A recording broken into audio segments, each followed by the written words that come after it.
एक शहर में पति पत्नी किरण और अभिषेक रहा करते थे। उनकी 2 बेटियां थीं। वो लोग बहुत गरीब थे। अभिषेक रोजाना समंदर जाता और मछलियां पकड़कर उसे बेचा करता, जिसकी वजह से उसके घर का गुजर बसर चलता। अभिषेक के घर के बराबर एक और घर था, जिसमें एक बूढ़े बुजुर्ग रहा करते थे। उनकी तबीयत कब बिगड़ जाए कुछ पता ही नहीं था। तबीयत की खराबी की वजह से अभिषेक और किरण उनकी देखभाल किया करते। एक रोज उन बूढ़े बुजुर्ग की तबीयत अचानक खराब हो गई। अभिषेक और किरण भागम भाग उन तक पहुंचे, जो बिस्तर पर निढाल पड़े थे। अभिषेक उन तक पहुंचा और बोला, अरे आपकी तबीयत यूं अचानक कैसे खराब हो गई? क्या आपको डॉक्टर के पास लेकर चलें? अभिषेक की बात सुनकर वो बुजुर्ग खांसते हुए बोले, अरे नहीं नहीं, अब तो लगता है मैं वाकई इस धरती से जाने वाला हूँ। अब कोई दवाई असर नहीं करेगी।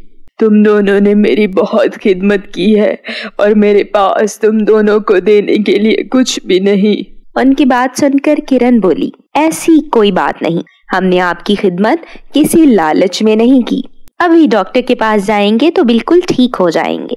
अभिषेक ने उन्हें तसल्ली दी, जिस पर वो बोले, नहीं, अब मुझे नहीं लगता कि मैं जिंदा रह पाऊंगा, इसलिए मेरी बात गौर से सुनो। मेरे पास सिर्फ एक किताब ही है, वो तुम लोग रख लो। बुजुर्ग शख्स के कहने पर किरण और अभिषेक ने उन्हें इनकार किया, मगर वो बज़िद थे और बार बार कह रहे थे कि ये किताब ले लोगे तो मुझे खुशी होगी। और किताब कोई मामूली किताब नहीं, ये एक जादुई किताब है। इसमें कुछ अच्छा लिखोगे तो वो हो जाएगा, और अगर कुछ बुरा लिखा तो ये किताब तुम्हारे साथ बुरा करेगी। इन दोनों पति पत्नी को किसी जादू पर विश्वास नहीं था, मगर उन बुजुर्ग के इसरार पर उन्होंने वो किताब ले ली। किताब लेते ही वो बुजुर्ग हमेशा हमेशा के लिए आंखें मूंद गए। वो दोनों उनकी वो किताब लेकर घर आ गए और किताब को एक कोने में रख दिया। दिन यूं ही गुजरते गए और वो लोग किताब को तो भूल ही गए। एक रोज अभिषेक मामूल के मुताबिक समंदर मछली पकड़ने गया, मगर वहां मौजूद लोगों ने उसे रोक दिया और कहा, भाई तुम मछली नहीं पकड़ सकते, समंदर में तूफान का खतरा है, किसी को भी जाने की इजाजत नहीं। ये सुनना था कि अभिषेक परेशान हुआ। अगर वो मछली पकड़कर बाजार में नहीं बेचता तो घर में खाने के लाले पड़ जाते। उसने उन लोगों से काफी जिद की कि वो उसे जाने दें, मगर उसे जाने नहीं दिया गया। वो मायूस होता घर की जानिब पलट गया और घर आकर उदास सा एक जगह बैठ गया। किरण उसे इतनी जल्दी घर में देखकर हैरान हुई और बोली, अरे आप इतनी जल्दी क्यों आ गए और मायूसी से इधर क्यों बैठे हैं? कुछ हुआ है क्या? किरण, मैं तुम्हें क्या बताऊं, आज समंदर में तूफान आने का खदशा है, इसीलिए वहां किसी को भी जाने नहीं दिया जा रहा। समझ में नहीं आ रहा कि आज हम खाना कैसे खाएंगे। अभिषेक ने अपनी परेशानी उसे बताई तो वो भी सोच में पड़ गई। उन्हें इसी तरह उदास बैठे बैठे शाम उतर आई। तभी उनकी दोनों बेटियों में से एक बेटी हाथ में किताब लिए उनके पास आई और बोली, पिताजी, क्या मैं ये किताब अपने पास रख लूं? उसने किताब उनके सामने की। अरे ये तो वही किताब है जो उन्होंने हमें दी थी, हम इस पर कुछ लिखते हैं, क्या पता वो सच हो जाए। किरण ने वो किताब अपनी बेटी के हाथ से ली, जिस पर अभिषेक बोला, मैं किसी जादू पर यकीन नहीं रखता, तुम भी कैसी बातें करती हो। अभिषेक की बात सुनकर किरण ने किताब खोली और कहा, एक दफा आजमाने में क्या हर्ज है, लिख कर देख लेते हैं। उसने अपनी बेटी से कलम मंगवाया और उस पर एक खाने की चीज का नाम लिखा। देखते ही देखते उन्हें किचन से इश्तिहा अंगेज खाने की खुशबू आने लगी। वो किचन में गई तो एक पतीली चूल्हे के ऊपर रखी थी और खुशबू वहीं से आ रही थी। किरण ने पतीली में देखा तो हैरान हुई, उसमें वही खाना था जो उसने किताब में लिखा था। ये देखकर अभिषेक को भी उस जादुई किताब पर यकीन आने लगा। फिर क्या था, वो रोज नित नए खाने लिखते और खाते। खानों की इश्तिहा अंगेज खुशबू उनके पड़ोस में रोज जाया करती थी। वहां मौजूद अहम और उसकी पत्नी आकांक्षा खाने की खुशबू सूंघते और दिल ही दिल में सोचते कि आखिर इनके घर में रोज नए नए खाने बनते कैसे हैं। एक रोज उन दोनों ने प्लान बनाया कि वो इस राज का पर्दाफाश करेंगे। वो दोनों छुप छुपाकर उनके घर में दाखिल हुए और किरण और अभिषेक को इस किताब पर लिखते देखकर सब समझ गए। अगले रोज वो बहाने से उनके घर गए और किताब चुरा कर ले आए। अहम इस किताब को देखकर बहुत खुश था और खुशी से अपनी पत्नी से बोला, अब हम इस किताब से अपनी इच्छाएं पूरी करेंगे। अहम की बात पर उसकी पत्नी आकांक्षा ने हाँ में सर हिलाया। उन दोनों ने कलम उठाया और उस पर किरण और अभिषेक के घर को छीनकर एक झोंपड़ी में बदलने को कहा।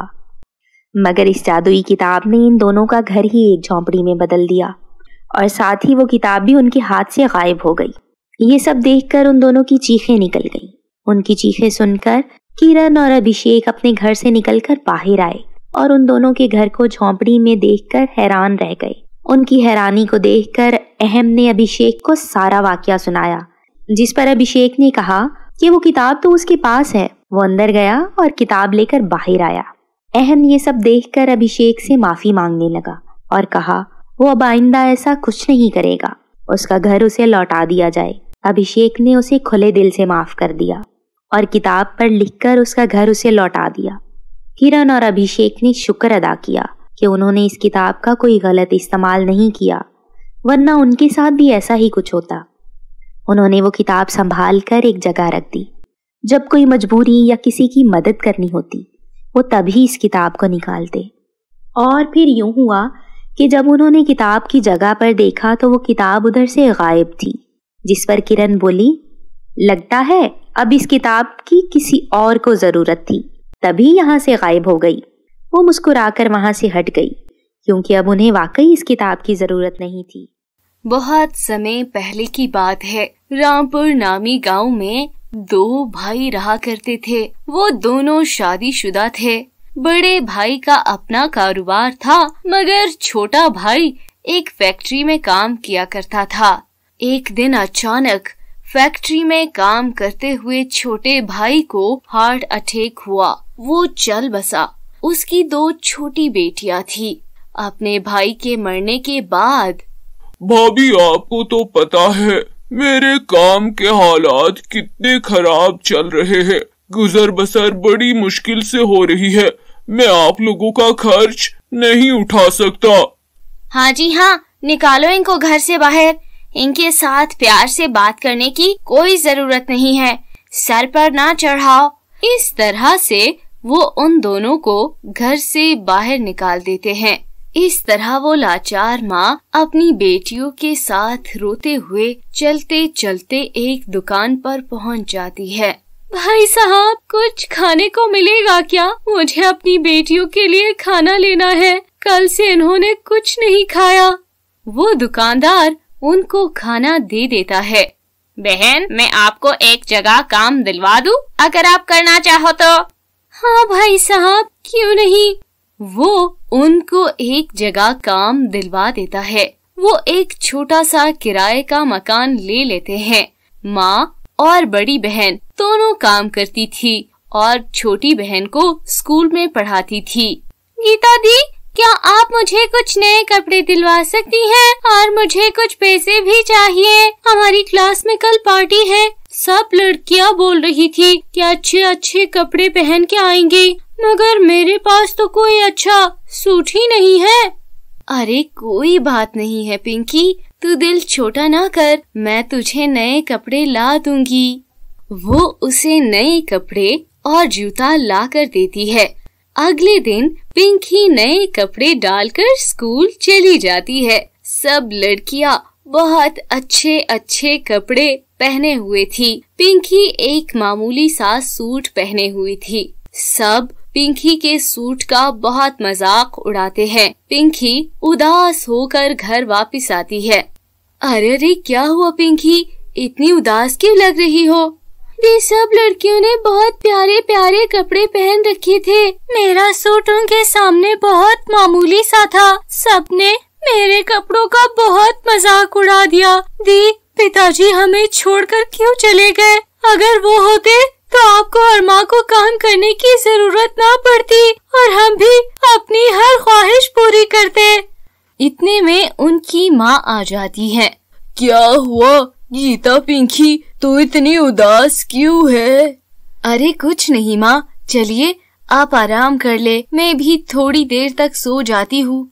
फिर अगले दिन जब गीता और उसकी माँ काम से वापस आ रही थी तो उनको कुएं के पास से एक आवाज आने लगी, बचाओ बचाओ, कोई मेरी मदद करो।